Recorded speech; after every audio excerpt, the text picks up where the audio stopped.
Welcome back to the Prospect Hub. We're talking about Mets prospects, and we got a lot of stuff here for the next few days. Got this past week, the Cyclones, the powerful Brooklyn Cyclones, swept a 6-game series. And teams only play 6-game series in the minor leagues now. They don't go on these long road trips. They play one team 6 times, and boy, the Cyclones did quite a number on a team they played this week. But before we get this video, of course, hit the subscribe button, become a member of the channel.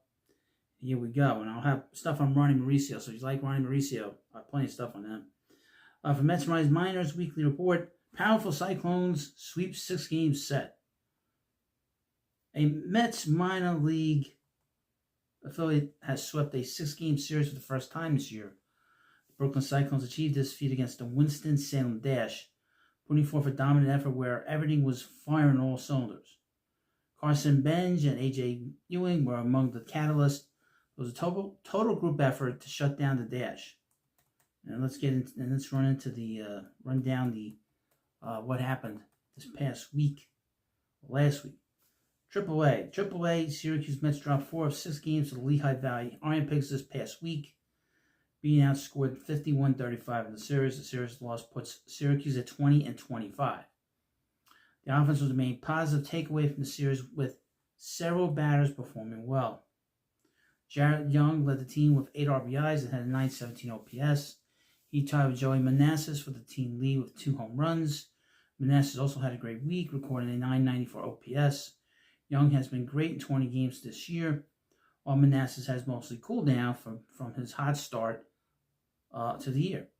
Perhaps the best performer of the week was Gilbert Celestino, who led the team with 9 hits, including 2 doubles and a triple.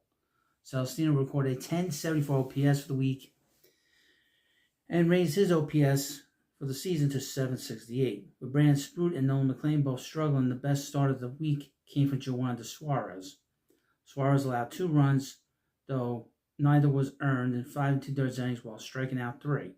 Suarez has a 3.21 ERA in 6 games between AA and AAA. I would mention that 2 of the games this past week were on SNY. I did not see much of Saturday's game, but I saw the beginning of the Thursday game that Nolan McLean pitched. I was not impressed.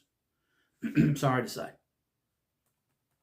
from what I saw, very, very wild. His command wasn't there. Maybe his command will be better in his next start, but I was not all that intrigued by how hard he threw. I read that he would do much harder than he did in the game. So we'll have to bear watch to see how he is moving forward. Blade Tidwell also impressed, allowing 1 run in 5 innings, striking out 6. The start from Tidwell lowered his ERA in the season, 4.08. AA. The Binghamton Rome Ponies won 4 of their 6 games against the Hartford Yard Goats, winning 3 of the final 4 games to take the series. 2 of Binghamton's losses were by the score of 1-0, while there were other losses by 2 runs. The Rome Ponies are now 22-16. Nick Morabito broke out in a massive way for the Rome Ponies, going 12 for 26 with a home run, 4 doubles, 3 walks, 6 stolen bases, and 6 runs.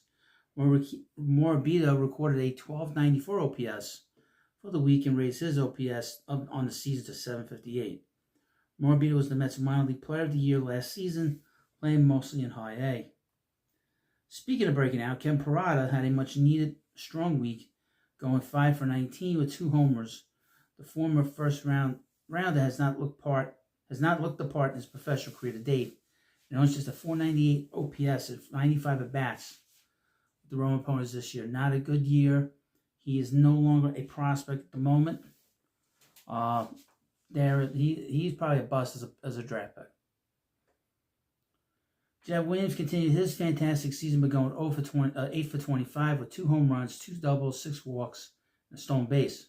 At the most he lost 2024, Williams owns a .898 OPS with the Roma Ponies and continues to make a case for promotion this year because he's going to get promoted, I would think, very soon. He's probably more with the Mets next year, I would think. Ryan Clifford led the team with 6 RBIs in the series, also recording a home run, hitting 2 doubles and 4 walks. Clifford's resurgence from early in the year continued as he now owns an .819 OPS, but his batting average is still woefully low. Jonah Tom delivered yet another marvelous start, tossing 6 scoreless innings with 8 strikeouts in his last 2 starts. Tom has now allowed just 2 hits. And obviously, last start, prior to this past week, he pitched a perfect 6 2/3 innings. His ERA for the season is now 2.12, and that's also the time spent in Brooklyn. We'll see if he gets promoted to AAA. The Met pitchers, the Met prospects have not pitched well in AAA. And that seems to be the crux of the issue here. That is my concern about some of these guys. They hit AAA and they hit the wall. Hopefully when he gets his promotion, he doesn't hit that wall. Zach Thornton and Jack Winninger also shined, with Thornton allowing 2 runs in 12 innings across 2 starts, and Winninger allowing just 1 run in 6 innings in his start. Both have been fantastic this year, with Thornton owning a 2.04 ERA between high A and double A, and Winninger owns a 3.19 ERA in double A. The Brooklyn Cyclones completed their sweep against the Winston-Salem Dash by a combined score of 39-18. A dominant effort both offensively and on the mound. The Cyclones are now 26-12 on the year, and this is the Mets' best team in the minors. The top of the order was the Force with Carson Benge, AJ Ewing, and Jacob Rima all putting together a fantastic series. Benge with a 919 OPS, Ewing with a 1064 OPS, and Rima with a 1085 OPS have been among the best players in the Mets system this year. And this last series, Benge recorded 2 doubles, a triple, and a home run, 4 walks and a stolen base in 18 at-bats. Ewing recorded 2 doubles and a triple with 5 walks and 6 stolen bases and 18 at-bats. And Rima recorded 3 doubles, a home run, 2 walks and a stolen base and 18 at-bats. Pitching in this series was also great, with R.J. Gordon, Brendan Gerton, and Jonathan Santucci each tossing at least 5 innings and allowing either one or no runs. Both Gordon and Gerton have been great this year, while it's been more of a struggle for Santucci. He lowered his ERA to 6.58. Noah Hall also had a great start. He allowed 2 runs in 5 1/3 innings, though only 1 run was earned.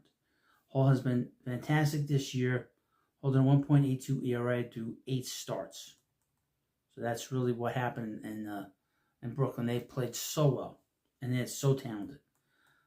The low A St. Lucie Mets took the series from the Daytona Tortugas, winning 4 of 6. The Mets outscored the Tortugas, a great name, 42-34, and improved to 21-18 on the year. But the worst team the Mets have in the minors is the AAA team. There's a lot of minor, career minor leaguers, a lot of former major league players, and sprinkled in very few prospects. Simon Wan had a fantastic week after mostly rough start to the year. Just recorded 6 hits, including a double, triple, and 2 home runs for 1114 OPS. But the series' overall numbers still aren't great, as he raised his OPS to 622. Davison Gutierrez also had a solid week, going 5 for 17 for a home run and 6 walks, with just 2 strikeouts. Gutierrez, like Juan, has not looked good at all this year and owns just a 573 OPS. Will Watson and Wellington Aracena delivered the best starts of the week for the Mets, with Watson going 4 2/3 innings, scoreless with 5 strikeouts, and Aracena going 4 scoreless innings with 5 strikeouts. Watson has a 2.77 ERA, has looked great this year, while Aracena has mostly struggled with a 4.43 ERA. The Florida Complex League Mets went 3-3 in 6 games this past week to move to 4-7 on the year. They're on the second worst run differential in the Florida State League, Florida Complex League, at -26. That's terrible. It's this bad pitching. Man. Brandon DeOlio, Vladdy Gomez, and Randy Guzman were the top hitters for the week, with each hitting a home run. Each recorded 1,000 OPS or near 1,000 OPS for the week. On the mound, Jonathan Jimenez and Davio Hurtado looked sharp, each going 4 scoreless innings. Jace Hampson also didn't allow a run in 3 innings. Of the group, Hurtado has been the best this year and has not allowed a run in 7 innings. So this was a very productive week for the Mets in their farm system. And like I said, the Mets' best farm team is the Brooklyn Cyclones, and the least talented team and Not their best team is the Syracuse Mets, but the other teams are winning, having winning seasons, and we'll see. But Players of the Week, according to Mesmerize, Nick Morabito, Binghamton, and also at Binghamton, Jonah Tong. And he pitched really well. But you let me know what you think about this video. Of course, please subscribe to the Prospect Hut, and I'll see you later.